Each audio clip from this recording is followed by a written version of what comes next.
How many of you had some relief at the pump? Gas prices have gone down. Now you can actually drive places without sweating bullets about that. And, of course, they've stopped and kind of teetered. But nevertheless, we wonder about the future. What's happening in the oil industry? And are we going to be seeing prices going up or down in the near future? I mean, it is 2024 after all. I'm going to show you what's coming. And we're going to start with this article and end with this in a minute too. Oil market will face supply shortages by the end of 2025. The oil market will face a supply shortage by end of 2025. 95% of the oil produced today was discovered in the 20th century. That's true, but that's not really that relevant, surprisingly. The world has replaced less than 50% of crude oil produced over the last decade. And we're in a situation now where in a couple of years, we're going to be very short on supply. And I agree. We're going to be short on supply, but surprisingly not from the reasons they bring up. Because honestly, the green energy people, including this administration, want to tell you that oil, it's going to be gone soon and we need to prepare for this. I personally am not so sure that's the case. However, we are going to be seeing problems with oil, but it's not for their reason. Let me show you this. If you want to learn about anything, history will tell you what's going on. Look at oil prices. It's not just now, 23, 24, we see oil prices being high. Of course, we saw it in 2022. Yeah, we know about a lot of stuff that's happened over the last few years, but let's go back a little further. Look at this 10-year chart. Here we are now again today, but if we go back, oil prices were really high in 2014 as well. What's going on there?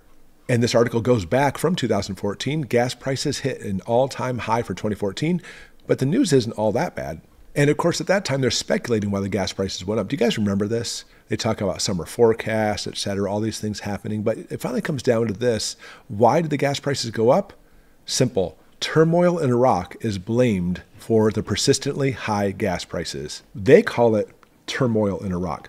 I call it war. And war has always had a major impact on gas and oil.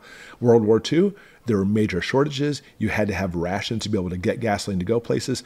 And even if you just want to go for a leisurely drive, they may not give you gas for that because they will give people gas going to work at factories. There's only so much gas going around because those shortages took place.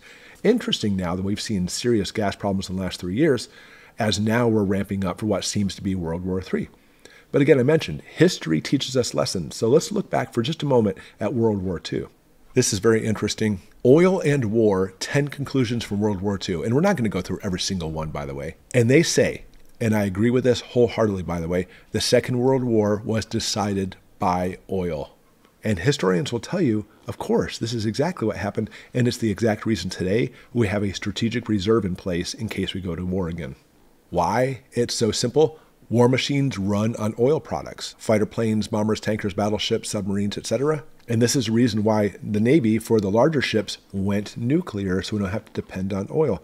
But even the nuclear stuff, in a lot of circumstances, need the oil. You don't have nuclear-powered aircraft on those aircraft carriers, for example. And back then, which is simply true today still, securing oil dictated each country's war strategy. And we see the United States constantly intermingling in the Middle East. Even with this administration who doesn't want to buy oil from the Middle East, it gets from other places, we still have very real places in the Middle East that we take care of to keep the oil flowing. Limiting the oil meant limiting the war. What affected Americans at the time will affect us soon. Rationing fuel became necessary everywhere. And of course, scorched earth. Have you ever heard about this before? Scorched earth, it refers to forces as they move back. They have lines receding in a battlefront. They don't simply just leave the land. Oh, say, okay, you know what, you conquered it. They will often burn things, including oil fields. We saw Saddam Hussein do the same thing in the Gulf War, burning the Kuwait oil fields as basically his forces backed off. And that takes us back to this article from Transport Topics. The U.S. oil output expected to flatline until 25. This is interesting. Price concerned on supply from a weak output forecast. The U.S. sees oil production flatlining for most of this year before reaching a new record in early 2025. I'll say that again. Gas prices have come down. They're kind of flatlining a little bit. I've noticed that. But they're calling for a record in gas prices in 2025. I can go through the rest of the article, but it really comes down to this. This is a prepping channel. And I really take pride in when I talk about prepping and preparedness and getting you ready, getting me ready for that matter, on what's coming. But what is coming, in my opinion, is probably the most catastrophic thing. They'll want you to think, science wants you to think that we're running out of gas. That's not the case at all. They want you to think that we're cutting down on fossil fuels because of climate change. And that maybe that's what they wholeheartedly believe. But either way, what we see is this. You and me, Joe Consumer, who lives on our little homestead and tries to survive, They are giving us the squeeze. We are seeing a situation in which gas prices, they're not even taking into account war. And that's what I want to focus on. They're already saying gas prices next year are going to be at a record high. And that's not from wartime. That's simply because of what's happening with this whole oil and gasoline situation. The world is trying to squeeze us into going with things like renewables, solar, wind, which I love solar and wind. That's great. But forcing it on the economy and manufacturing is to make it all collapse. And that's my point. That's where we're heading. And here's the most dangerous part. Get ready, preppers, because here's the situation.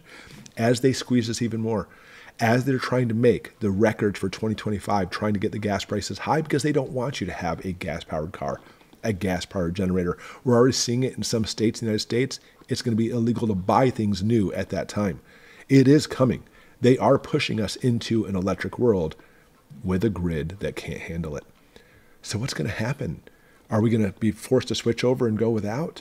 No. Whenever you have these situations and it pushes it, it always causes a toll on the economy. Whenever you see tolls on the economy and all these things happening around the world, unfortunately, this may be the catalyst that sends us into World War III. So if they're looking at high record gas prices already by the beginning of 2025, what's it going to be like if we're actually going into World War III? What will the gas prices be then?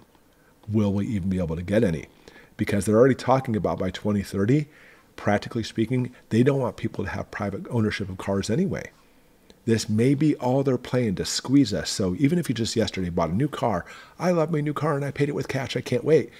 Well, I'm sorry to say, their agenda is you will not be driving a brand new car that uses gasoline soon.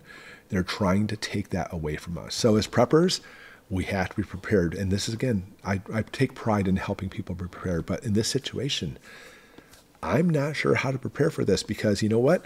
I have zero interest in buying an electric car. And that's me. I'm like a techno nerd. I love that kind of stuff. But I will not be buying an electric car. An electric bike, perhaps, or maybe I'll have to walk. I'm not sure.